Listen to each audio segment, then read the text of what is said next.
Good evening, everyone. How's everybody doing tonight? It is Tuesday night. I am here. I am the angriest.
Did I not have sound that whole time?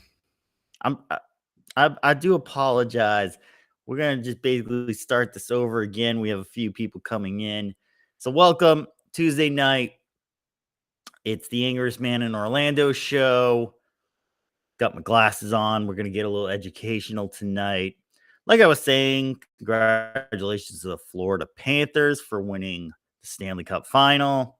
They won Lord Stanley's Cup, not the Stanley Cup from Target. Nobody cares about those.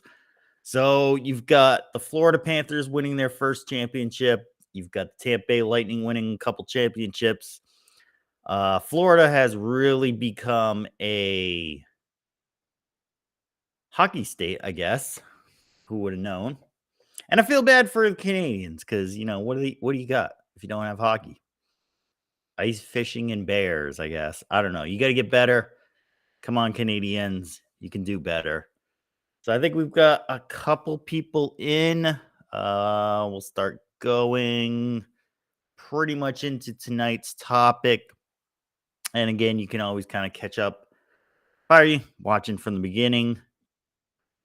So tonight's topic is something that I was watching a lot of the coverage on this Disney stuff with James O'Keefe, and people weren't really getting it. And so I thought I'd, kick in and explain it a little better because I think people are missing a key thing in this. If you go back and you watch the first interview, Michael Giordano says, "Oh, they're doing it for the money." And a lot of people are thinking it's for the proceeds. It's for the box office amounts. It's for the streaming amounts. It's for the cable amounts.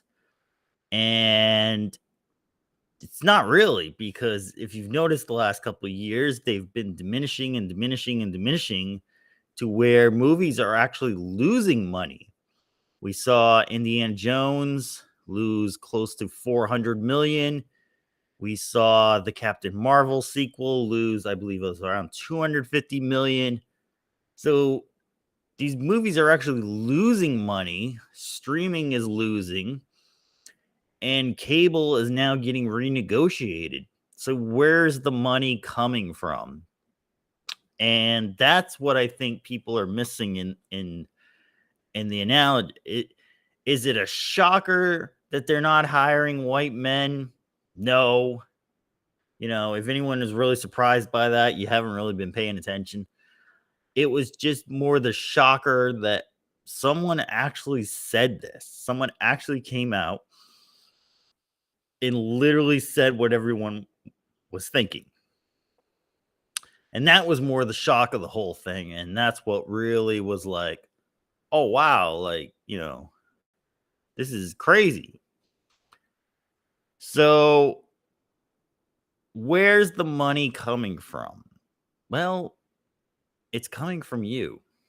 And we got to go back in time a couple months ago to a video I did. Yes. Shameless self-promotion here. We're going back to the video that really went in depth and explained the whole process that not only works with a lot of the movie studios, because it's not just Disney doing it. It's a lot of the other movie studios that are also doing the same thing and getting the same results. You're seeing Paramount being sold off to other places. Warner Brothers is slowly running out of money themselves. And it's also other industries that we're doing this.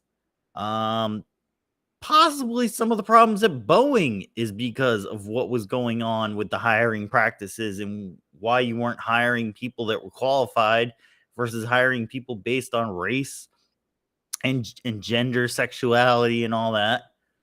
So a lot of other companies were doing this, having similar results, and now we're finding out maybe we got to change this. Maybe we got to clean this up.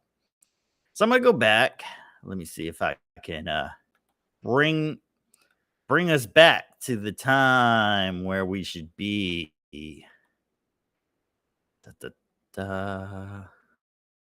Okay, looks like we got it there. So there we go. So I'm going to enlarge this so everyone can see it. And let me know if you can hear everything. So we're going to try playing that with volume all the way up. If you saw it, it was there. And we're going to explain that also a little later in the show. Click ahead. I did do some research on this.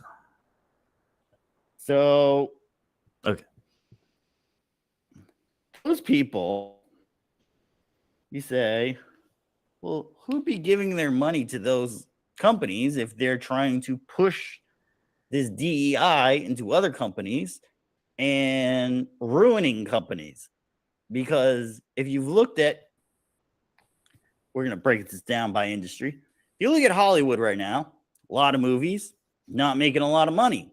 Bombs. Madam Web, The Marvels, Indiana Jones and the Dial of Destiny, the Marvel series, Star Wars series. None of these movies are making any money. In the automotive industry, they're pushing green energy and electric cars. And what's happening now? Electric cars aren't selling. Tons and tons of vehicles just sitting on lots right now. The biggest culprit, Ford Lightning. I actually just saw a Ford Lightning that's a couple of years old at a dealer used for $44,000 when this truck was originally a $100,000 truck. So would you buy something that in a couple of years it would lose more than double its value? I don't think you would. We're just going to skip ahead. Understands what's really going on. And so you've got those big companies that are giving the money to DEI. If I can hold that up there. There we go. Getting there. Going to DEI, which is then telling industry to play nice and we'll get you more money and we'll keep your industry going. Trying to get that so the light does not catch that. So I do apologize for this. And we're just trying to don't worry, just go with it. See, there we go. So your DEI is pumping the money into industry, which is then giving absolute dog shit to investors. And who are these investors? Well, these investors are you,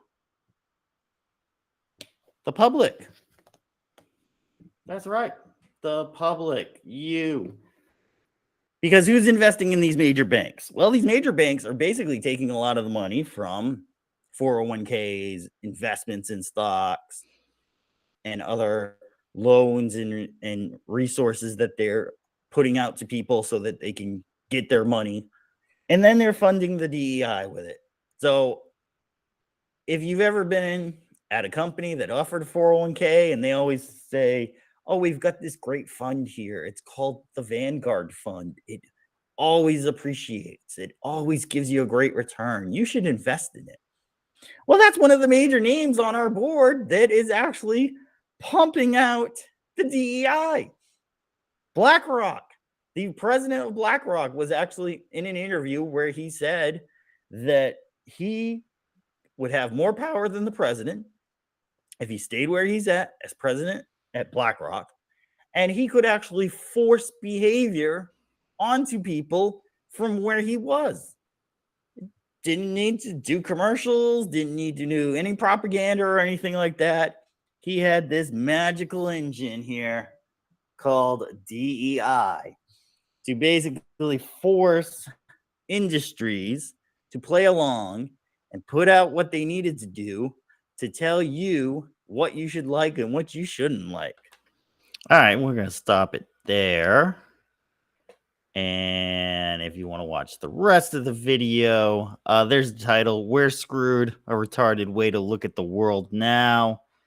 That is in the channel source there, so you can just simply go into my channel, search down, and you can check that out for yourself. The full video is there. I'm going to try to put a link in the description so it'll make it a little easier if you want to go watch the rest of that video.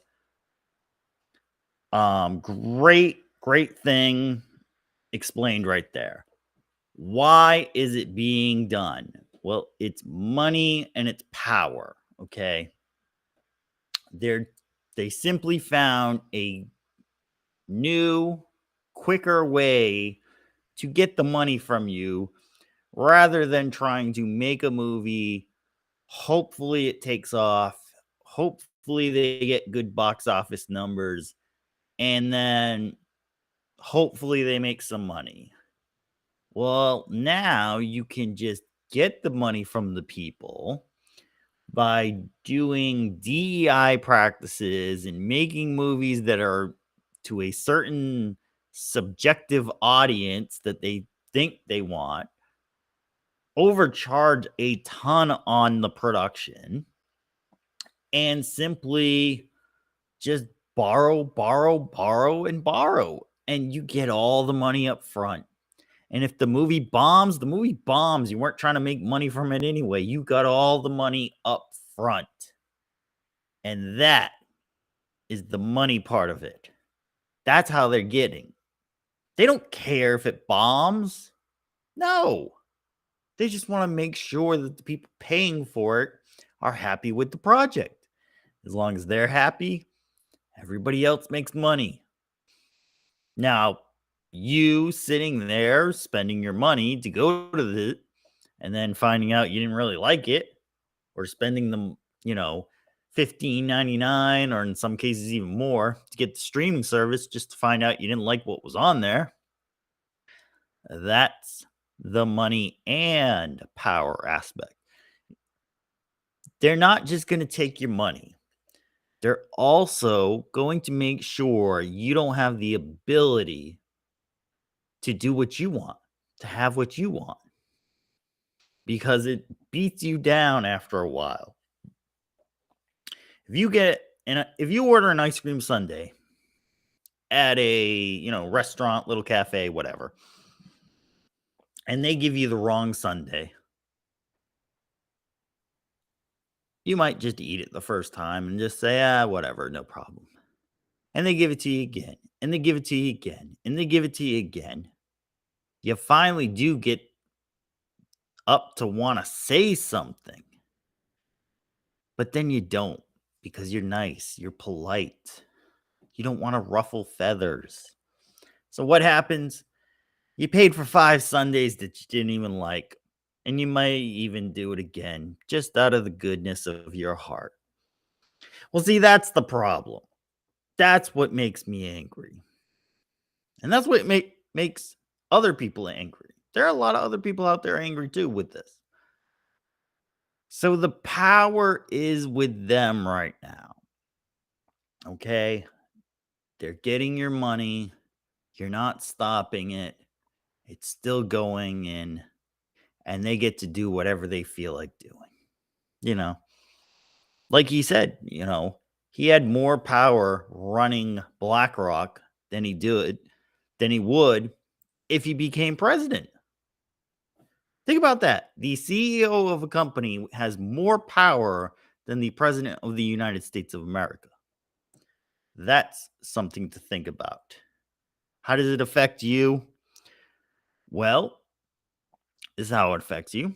One, you you get garbage, you know, whether it's terrible food, shoddy cars, entertainment you don't like, uh, planes that don't go where they're supposed to go, or maintenance doesn't get done because they hired the wrong person who didn't know what they were doing. Shoot, maybe you get a surgeon who doesn't know what they're doing because they were pushed through college and med school just because of the way they looked. They don't have any idea what they're doing. Is that what you want? Because that is happening.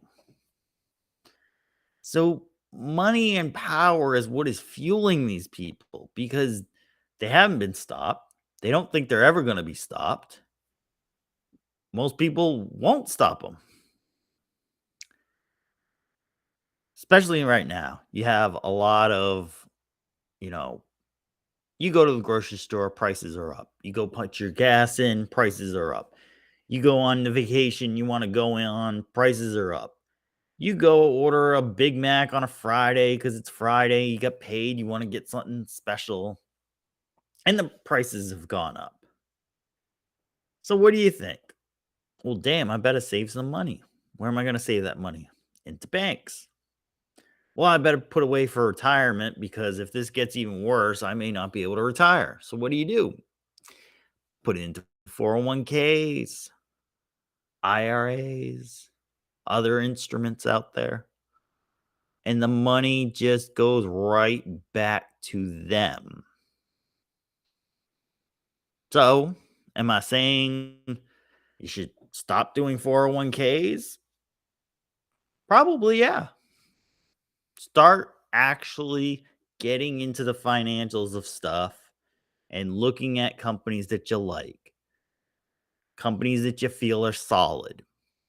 If you feel Amazon is solid, go invest in Amazon by itself. If you feel Tesla is a really good company, you like the cars they make, go invest in that. Invest in what you know. You'll probably get just as good, if not better return than your 401k. And as this looks like a giant bubble right now, if you look at the stock market and see that these are screaming highs right now, it really looks like a bubble. And I know you can't see a bubble. That's why they call it a bubble. But when you have companies that are priced at 10x earnings and, you know, 3 times the amount of what the company is actually worth on paper, that's a bubble. That's an insane amount of valuation for that company. So what happens if the bubble bursts? Will your 401k advisor be quick enough to take the money out and save you? Well, let me tell you, back in '08, there were some that were not very quick and lost people a lot of money. People who were going to retire in 2012, 2013, and they retired with half of what they thought they were going to retire with. There were people like that. So it's something to think about.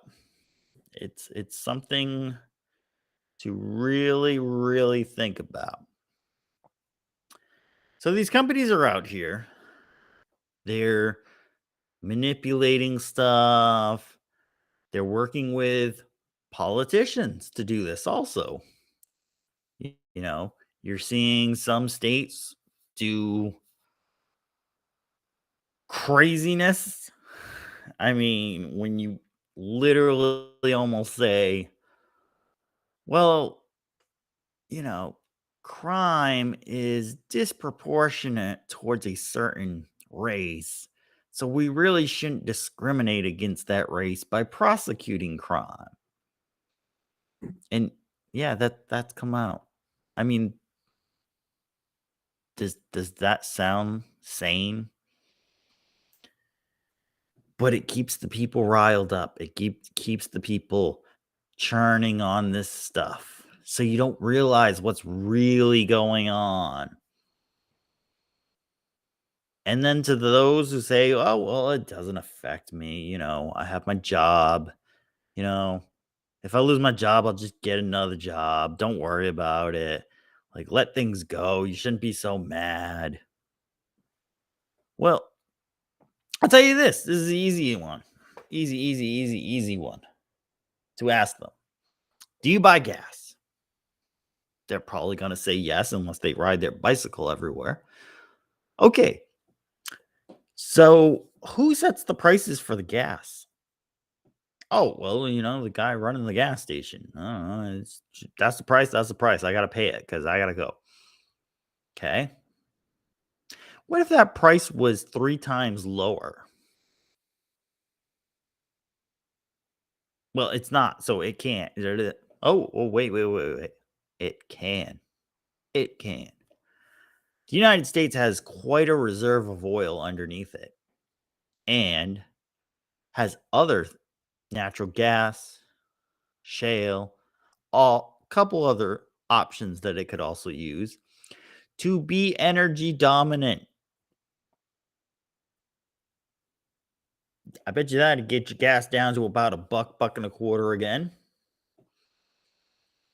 So, if you had extra money, what would you do in life? Think about that. Think about that. If you're always complaining that you're always spending money and it's always making other people richer, so then what if there was a way to not make them rich anymore and bring it back to you? That's where you got to start thinking. That's where you got to start. Well, how? How can I get the money back to me? Well, find politicians who are actually going to fight for you and hold them to it. Sure, they'll talk a good game in the preliminary cycle up to an election. They're going to tell you what you want to hear. If they sound good and you verified them and you checked them out, talk to them, put them in. If they don't, yank them out. That's the whole great thing about our government is that nobody was put in there to be there forever. There were no monarchs. There were not supposed to be kings and queens and dukes and everything else. There were only supposed to be representatives of the people. So, do the people representing you really represent you? Find out. Google. Who's my representative? Who's my senator? Who's my state senator? Who's my state rep? Who are the people representing me? That's where the power comes back to you. That's where the power comes back to you. So that you could take the money back. You can take the power back by simply just looking into a few things. This is not something that is, a 3-day project. This is not something that, you have to be the brightest person in the world to do. We have information available to you at the touch of your finger on your phone. Go check it out. It's an amazing, amazing thing. Because meanwhile, the cycle of doom, which is what I'm calling my little drawing there, the cycle of doom is basically there doing what it's doing. Let me see if I can get I can't get the picture of it. You have your people investing. They're doing their 401ks. They're trying to do the right thing. They want to be fiscally responsible. Those people are putting their money in. And they're just not even thinking about it in some cases. Money goes up to the big banks, BlackRock, State Street, Vanguard, goes to the companies. They make their money. They tell you to invest more because you want to keep America strong. And remember those commercials during like the Super Bowl for BlackRock? Come on, you remember them. Yeah, about the teacher and about the pipe worker. And I believe there was another one about a construction worker. Just talking about how they wanted to live a better life. And they invested their money with them. And they made it through. And boy, oh boy, wasn't it great? Yeah. Propaganda right there. So, circling back, Disney had a real problem. They simply have a lot of lawsuits going against them right now. And park attendance is going down. So, my best guess is they are slowly running out of money. And they've actually tweaked the July 4th celebrations to cut back from 2 days to 1 day at one of the parks. And they're making some other adjustments, not running the parks late like they used to. And my guess is the money is drying up. And the more stuff that comes out and the more lawsuits that go bad, it just keeps on piling on. And to keep on piling on, because why not? We're what we do here, James O'Keefe dropped a video about 4 hours ago. So I have not watched this video yet. Not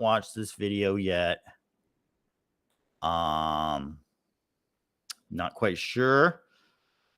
It states, let's see if we can get that up here.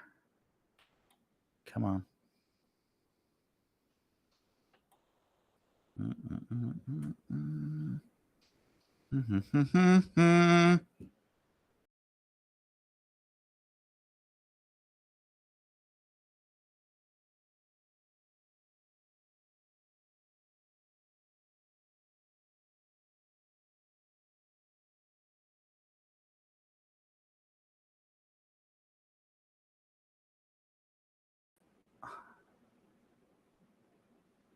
Okay, you may have seen a little blip Sorry about that.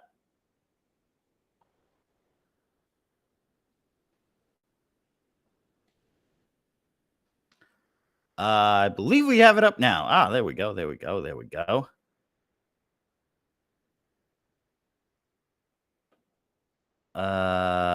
We're back.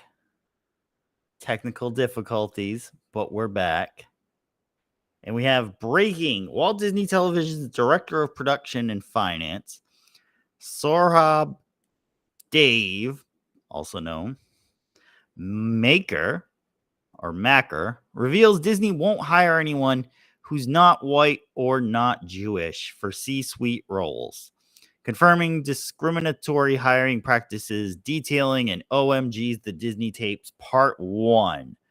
So let me bring this up on the big screen. And volume's up. Okay, let's play this. Now, I haven't seen this yet, so I'm going to react live as we go with this. A C-suite who's not white or not Jewish? In entertainment, no. There's also like glass ceiling for that. I feel like it's not, there's a glass ceiling. It's not quite like been breached yet. You're not going to see a CFO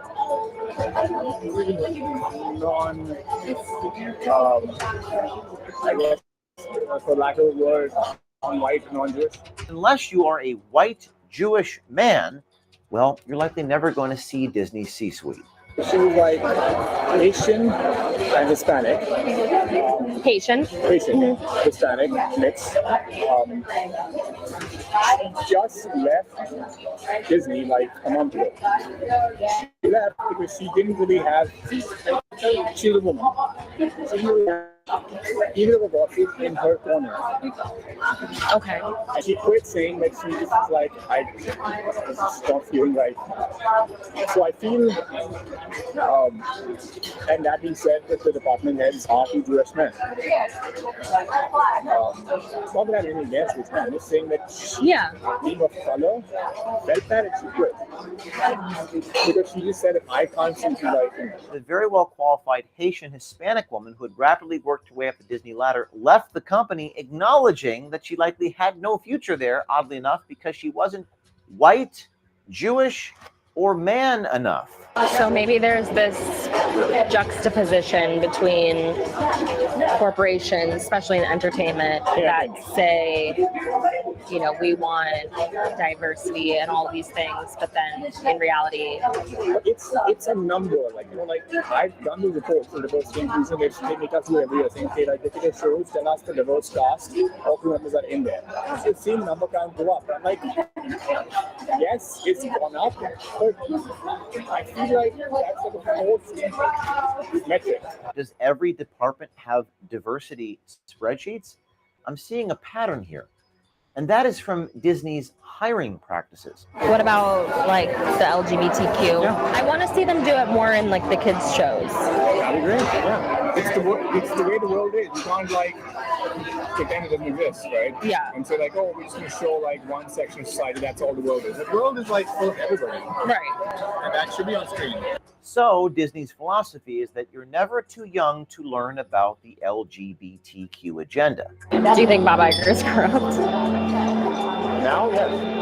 Now he just wants to stay in power. He, like many, believe Bob Iger is corrupt. And if you look at the recent filings of Disney shareholder Nelson Peltz, it seems others carry the same sentiment.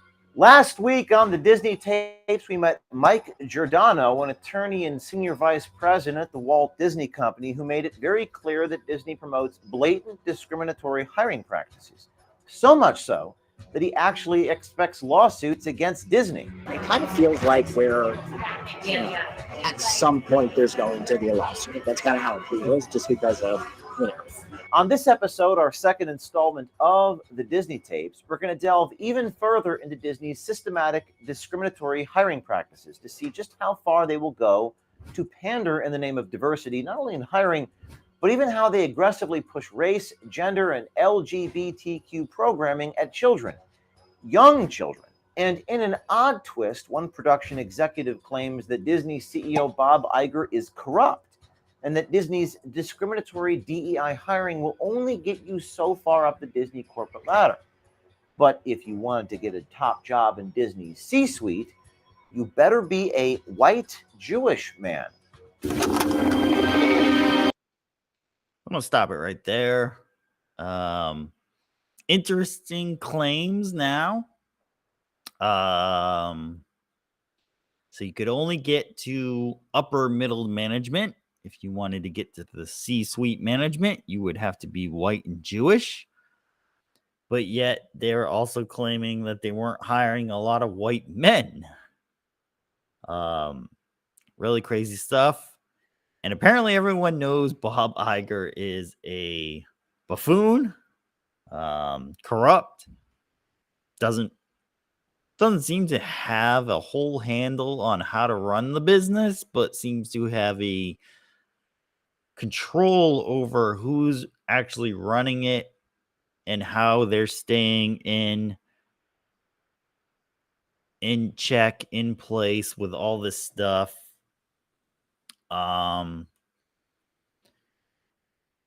What I can say is, again, it's not surprising when Nelson Peltz was trying to get seats on the board. A lot of this stuff came out.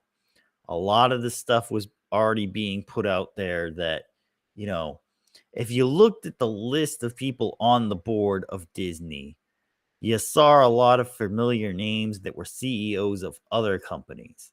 So this is just people passing money back and forth. If you've been to Disney World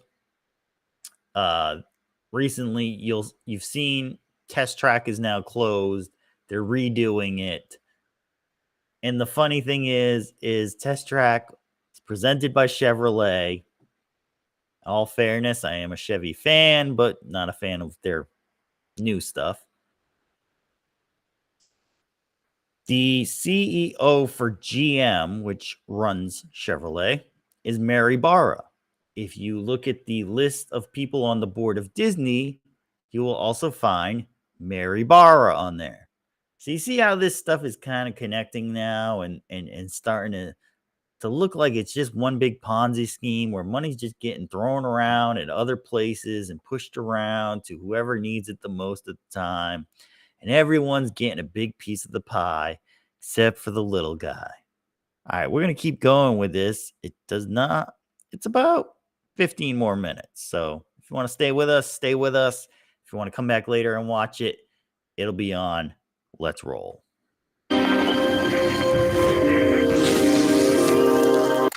Now let's pick up where we left off last week. Remember Disney Senior Vice President Michael Giordano and his claims of blatant discrimination in Disney's hiring practices? Certainly, there have been times where, there's no way we're hiring a white male. Just kind of unspoken. There are times when it's spoken, but How would they say it? there's no way we're hiring a white male.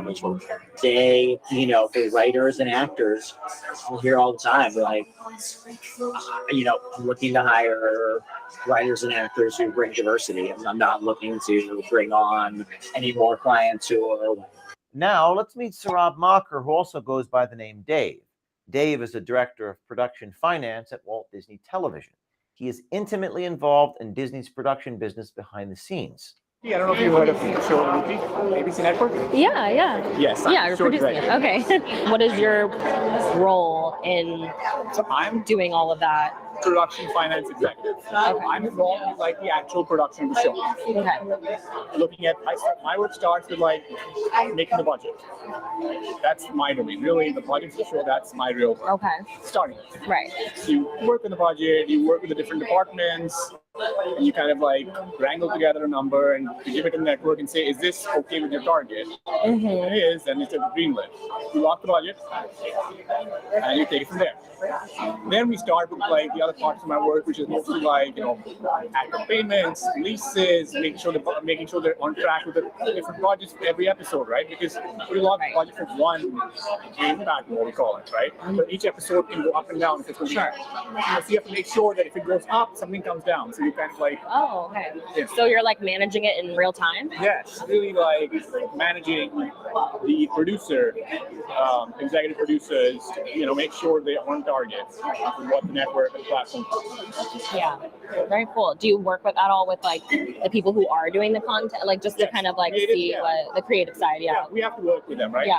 There is no doubt that Disney discriminates against white men when they are hiring and choosing who gets promoted. We heard that from Michael last week in Disney Tapes Volume 1, and Sarab confirms it here.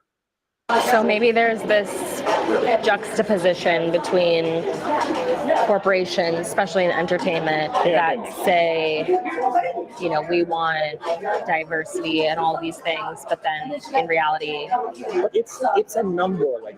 I've done the reports for diversity inclusion, which they make us do every year. Saying, okay, like look at the shows, tell us the diverse cast, all crew members are in there. So seeing number can't go up. I'm like, yes, it's gone up, but I feel like that's like a forced metric.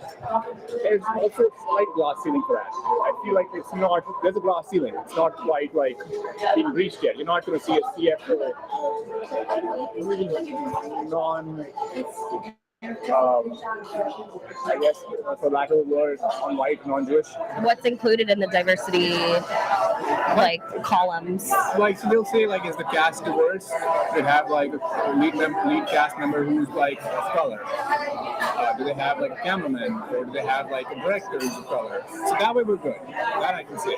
Like I've seen a lot of directors, people who are of color, getting opportunities. And as a writer, People of color. Yeah. What? Michael, the senior vice president, also acknowledged Disney's diversity spreadsheets in last week's report. Does every department have diversity spreadsheets? I'm seeing a pattern here, and that is from Disney's hiring practices. Not a week goes by without a news headline about potential medical supply shortages, threats to our infrastructure. Okay, so some crazy accusations, I guess. And then we'll go back and get the rest of that. wc.health/OMG and save $45 per kit today when you use code OMG. Now, let's look at the lengths that Disney will go to push a woke, diverse agenda into kids' programming, young kids, and also hear firsthand why they would do such a thing. According to Disney Dave, it's a good idea to get younger kids introduced and educated on the ways of LGBTQ. What about the LGBTQ? Yeah. I want to see them do it more in the kids shows. I agree. Yeah. Are you asking me on a date? Your pulse and heartbeat have quickened. No, it's the way the world is. You can't pretend it doesn't exist, right? Yeah. And say we're just going to show one section of society. That's all the world is. The world is full of everybody, Right. and that should be on screen.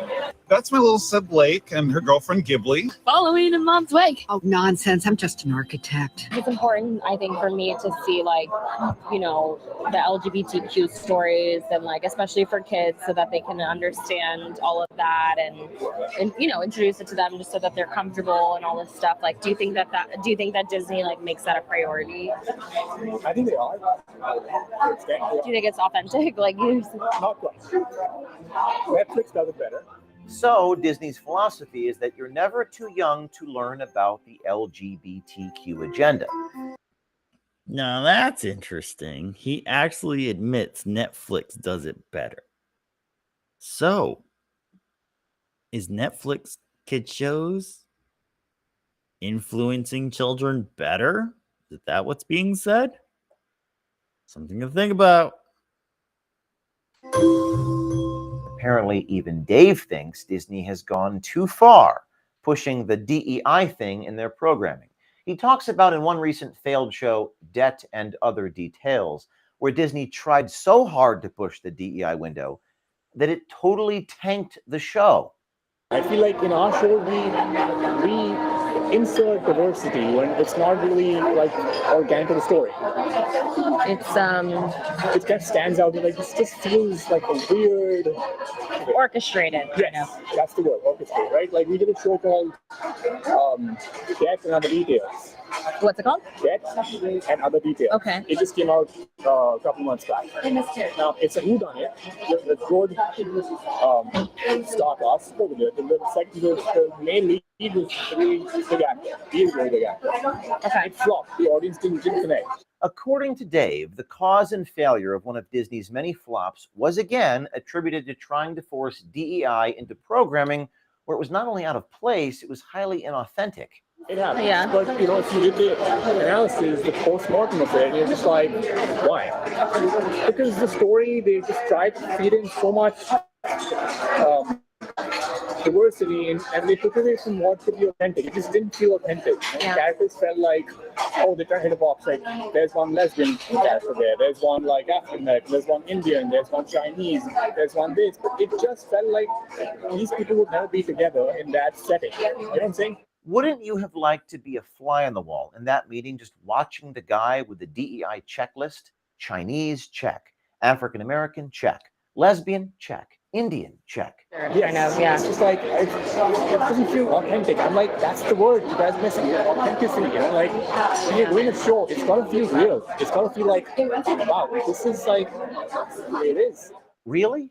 At what point do they realize that DEI just isn't working for the audience or for the shareholders? All right, I'm gonna pause it there. We're gonna pull that back, bring the act up. Thank you. So that really looks like what it's come down to is that it was forced into productions.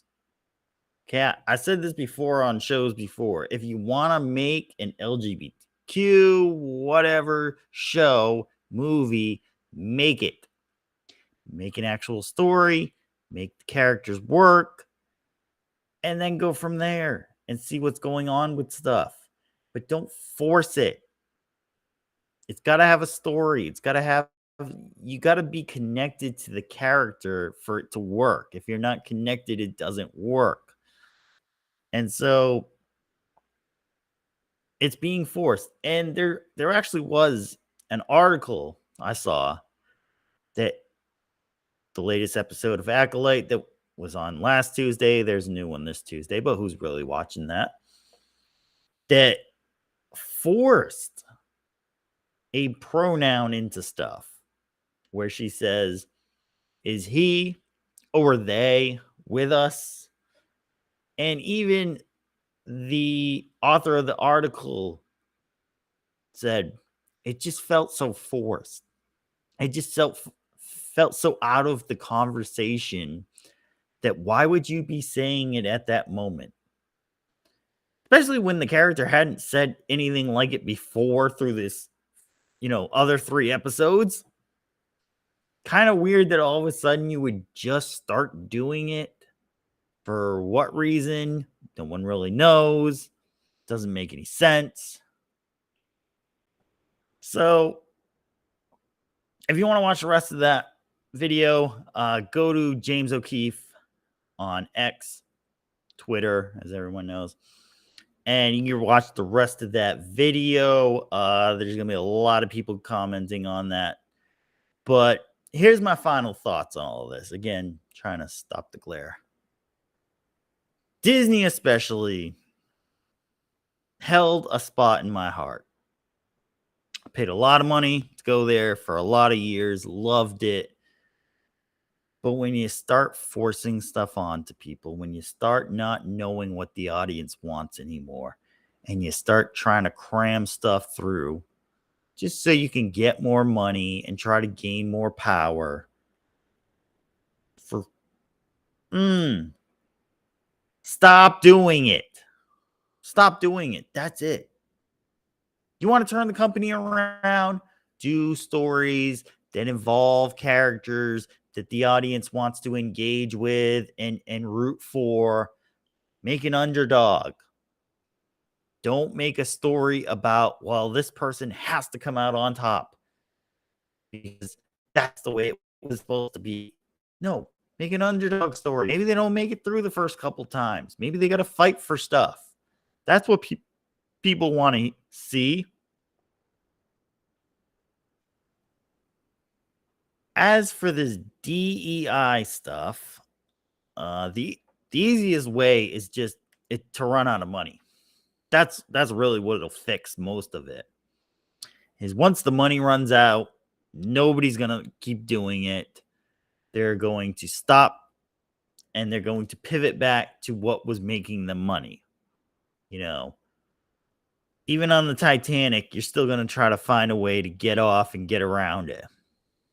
You know, nobody in this day and age is going down like the band did. So once the money stops, this goes off. None of it comes back. I don't think it does, because you really see that it didn't work unless people were forced into it. The only way to force people into it is to lock everybody down.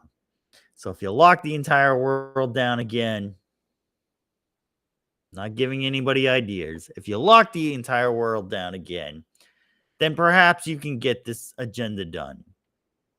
But as long as there's free will and freedom, it's not going to go. Great comment here. Remember Davy Crockett, a national phenomenon? Well, back in the day, yes, but a lot of people aren't remembering Crockett. Fought at the Alamo. Yes, I remember. But it's freedom. It's freedom. And as long as you have the choice not to go see this stuff and don't buy it, the merchandise, don't buy the streaming service, they're going to run out of money. It very much looks like it's going on right now with the way they're cutting back and they're trying to keep their employment costs down. The attendance is not looking good. They're not investing in their parks. And I would say to anybody who watches this and gets all the way this far, if you want to go to Disney World, I would say wait. Save up, wait till 2025 when Epic Universe is open. When Epic Universe is open, a lot of people are going to be going into that. Then you can go to Disney World. There'll be nobody there. You won't have to pay for this new Lightning Lane Plus because it's no longer Genie Plus. And you can have the whole park to yourself. Or if you want to do Epic, go do Epic for a couple days. Then you can do Disney. There'll probably be a lot of bargains on stuff. And it'll just be a much more fun experience than coming down now where there's nothing going on. And you'll have a much more fun time. So, all right, everyone. Is anybody else angry about anything? Does anybody want to talk to anything about anything in the comments? Anything new? Okay. So we're going to wrap it up. I'm going to be on the 2 Men in a Room show on Thursday. We're going to have a little pre-presidential debate infotainment segment. We'll go over who's in it, who's debating, how bad is it going to be, and then we might even do I got to check with my partner on this to see what he's doing. We'll try to maybe do a live reaction show, a watch along show where you can, have it up on the screen, have me or whoever's going to join me on your phone, and we can react together to it. Could be a lot of fun. Do some drinking games and stuff like that. So we'll look into that. We'll see what we do. And that'll be Thursday night, starting at 8 o'clock on the 2 Men in a Room channel. Go check that out. I think I've said everything I needed to say. I think everyone kind of got the gist of what was going on tonight. So I want to wish everyone a happy rest of the week, because we can't be angry all the time. At least that's what was told to me. And catch me Saturday nights doing the special Storytime Hour. And every Tuesday, come on back so you can be angry and complain about stuff along with me, and we'll go from there. All right, everyone. As always, stay angry.